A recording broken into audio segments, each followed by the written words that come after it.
السلام عليكم. اهلا اهلا اهلا، ازيك يا فندم؟ ازي حضرتك؟ بقول لحضرتك انا كنت عايز لاب يكون اداؤه عالي ويكون فيه مساحات كبيره برضو، يعني عشان الجهاز ما يبقاش رخم معايا بقى. يا باشا ولا تشيل هم، انت في مصطفى لطفي شوب، يعني انت في اللابات التوب. زي ما انت شايف يعني محل كبير ما شاء الله، فيه كل الانواع وكل الاحجام وكل الاشكال. اختار بس اللي انت عايزه يا فندم وانا تحت امرك، يعني مش هنختلف كتير. طيب هو يا فندم اللاب ده عامل ايه؟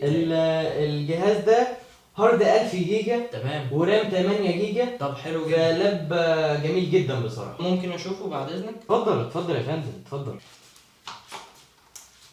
طيب انا هاخد الجهاز ده، بس كرمني فيه بقى شويه، يعني انا اول مره اجي لك وكده يعني. يا باشا المكان كله تحت امرك، يعتبره بتاعك خلاص. ماشي يا فندم، ماشي. السلام عليكم. السلام عليكم. مع السلامه. مع السلامه. السلام عليكم. طب بص. السلام عليكم. السلام عليكم. السلام عليكم. باشا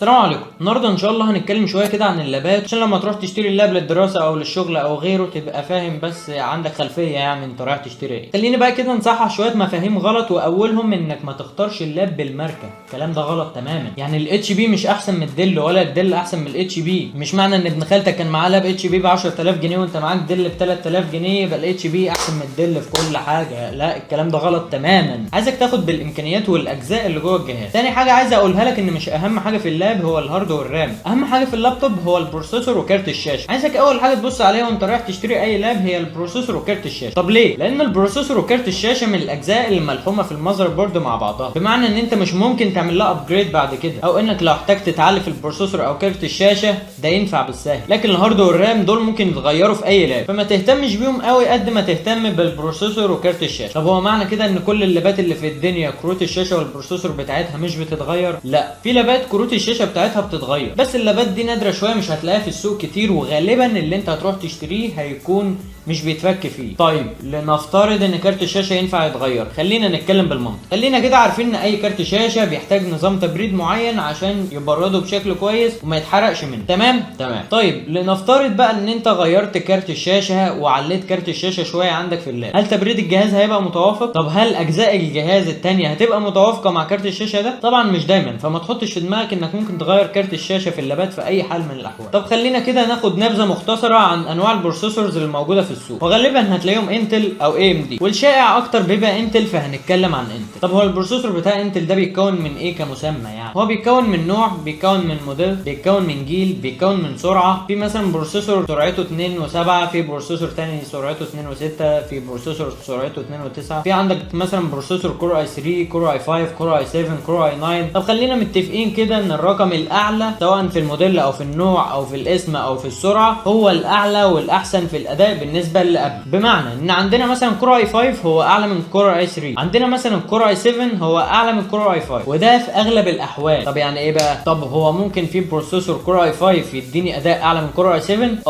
طب ازاي؟ خليني كده اديلك مثال، هشرح لك كل حاجه بالتفصيل دلوقتي بس يبقى عندك فكره. ولنفترض مثلا ان في بروسيسور كور اي 7 جيل تاني سرعه 1.6 جيجا هرتز من نوع يو، وجيت تقارنه مثلا بكور اي 5 جيل تاسع سرعه 2.7 جيجا هرتز من نوع اتش كيو، وقابل لانه يكسر سرعته. مين فيهم اللي هيبقى اعلى واسرع في الاداء؟ اكيد الكور اي 5. فعشان كده انا بشرح لك التفاصيل الصغيره دي عشان تاخد بالك منها وتعرف الجهاز ده هيديك الاداء اللي انت محتاجه او لا. خليني بقى كده اشرح لك الموضوع على اللاب وافسر لك الكلام اللي انا قلته من شويه ده، بعد كده نكمل.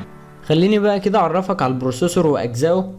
اول حاجه هنروح على البروبرتيز، بعد كده اي 7 او اي 5 او اي 3 ده بيعبر عن فئه البروسيسور. بعد كده هتلاقي 4 ارقام، الاربع ارقام دول بيعبروا عن الجيل، وخاصه اول رقم فيهم ده 7 دي يعني الجيل السابع، 6 يعني الجيل السادس، 5 يعني الجيل الخامس، وهكذا. لو 3 ارقام بس بيبقى الجيل الاول. بعد كده هتلاقي حرف او حرفين بعد الرقم بتاع الجيل، هو عندي هنا مثلا يو، واليو ده بيعبر عن انه الترا لو باور، بمعنى ان هو مستواه منخفض او متوسط ومش بيستهلك طاقه كتير، وده الشائع قوي في الاجهزه اللي موجوده في السوق، هو والاتش والاتش كيو. والاتش بتعبر عن هاي برفورمانس جرافيك، بمعنى ان هو بيستهلك طاقه منخفضه لكن بيديك اداء عالي. والاتش كيو مثلا ده مخصص للجيمنج والشغل التقيل قوي قوي قوي يعني، وبيبقى فيه 4 انويه مش نواتين بس، ودول الحاجات الشائعه شويه في السوق. خلينا بقى ما نطولش في الحته دي وندخل على الرقمين اللي بعديه. دول بيعبروا عن الرينج بتاع سرعه البروسيسور، يعني سرعه البروسيسور 72 ل 92. طب احنا دلوقتي عايزين نعرف البروسيسور ده هيكسر السرعه ولا لا. كل عليك بس انك تضغط كنترول شيفت اسك،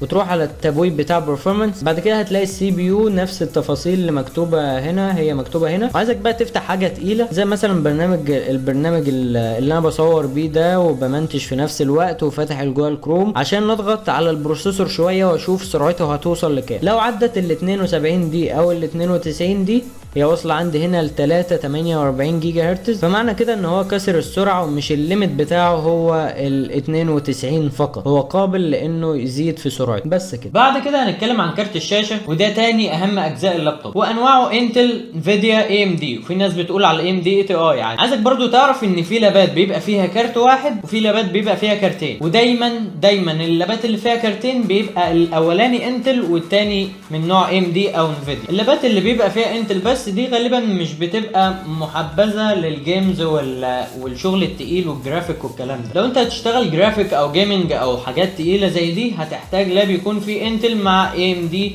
او نيفيديا. طيب ما نطولش بقى في الانتل وتعالى بقى ناخد نبذه مختصره عن الاي ام دي والنيفيديا. عايزك تعرف ان كل نوع من انواع كارت الشاشه هو عباره عن عائلات، بمعنى ان الاي ام دي مثلا عندهم عائله الار R5 R7، وخلينا برضو متفقين ان الرقم الاعلى هو الاحسن والافضل بالنسبه للاداء والسرعه من الرقم اللي قبله ده في الغالب. يعني عندك مثلا في النفيديا في عيله الكوادرو، في عيله الجي فورس، في الجي تي اكس، والمحبذ الى قلبي بصراحه هو النفيديا. طب ليه انا بحب النفيديا شويه عن الاي ام دي؟ هي في الاول وفي الاخر اذواق، بس انا عايزك تعرف حاجه ممكن تكون مهمه بالنسبه لك، هو ان انت مثلا لو عندك كارت انفيديا ورايح تشغل ابلكيشن معين محتاج جرافيك وبرفورمانس عالي من كارت الشاشه، النفيديا بيروح يشغله هو على طول. لكن في الاي ام دي في بعض الكروت بتحتاج ان انت اللي تقول له تعالى شغل الابلكيشن اللي هناك ده، فاهمني؟ خد يا معلم، خلاص روح يا خد يا معلم، خلاص روح يا. بس ده مش معناه ان الاي ام دي كارت مش كويس، لا، هو الاي ام دي كارت محترم ممكن يديك اداء زيه زي نفيديا عادي، يعني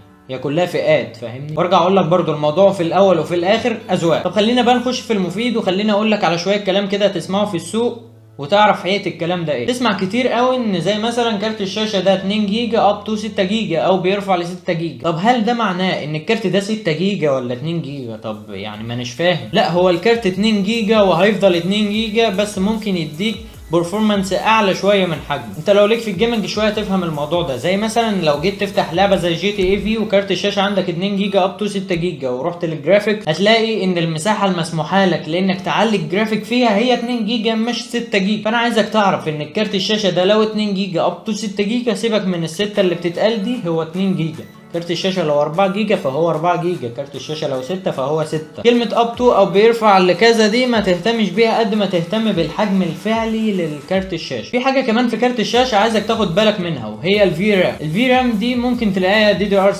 في رام ممكن تلاقيها دي دي ار 4، دي دي ار 5. فخلينا متفقين برضو على المبدا القديم اللي هو الرقم الاعلى هو الاحسن واسرع في الاداء من اللي قبل. انا مش هقدر اقول لك الرقم ده هيشغل لك ايه وايه وايه لان كده الحلقه هتطول مننا قوي، بس يستحسن يعني انك تجرب كل حاجه انت عايز تشغلها قبل ما تشتري الجهاز. طب خلينا بقى ندخل في الرام. والرام طبيعي برضو انها تبقى موديلات وانواع وفئات. من الحاجات المهمه اللي في الرام برضو هي الدي دي ار، بس الدي دي ار بتاعت الرام مش بتاعت الفي رام بتاعت الفيجا او كارت الشاشه. فخلينا متفقين برضو على المبدا القديم اللي هو الرقم الاعلى هو الاحسن واسرع في الاداء من اللي قبل. عايز برضو اديك معلومه بسيطه كده ان الهارد الاتش دي دي بيختلف تماما في السرعه عن الاس اس دي. يعني مثلا الهارد الاتش دي دي لو انت حاطط عليه نسخه الويندوز والويندوز ده هيفتح في دقيقة ونص، لا الاس اس دي ممكن يفتح في 3 4 ثواني 5 ثواني، فرق كبير يعني.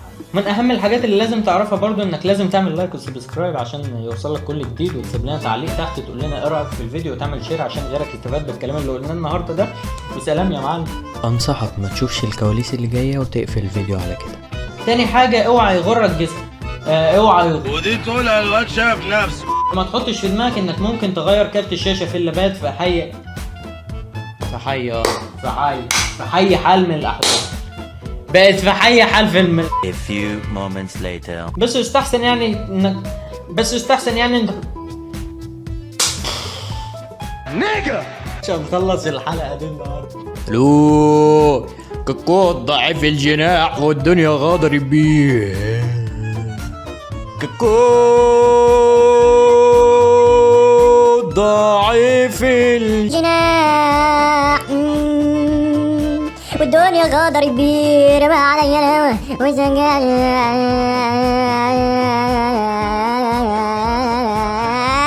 ريبيلي ايه فيه؟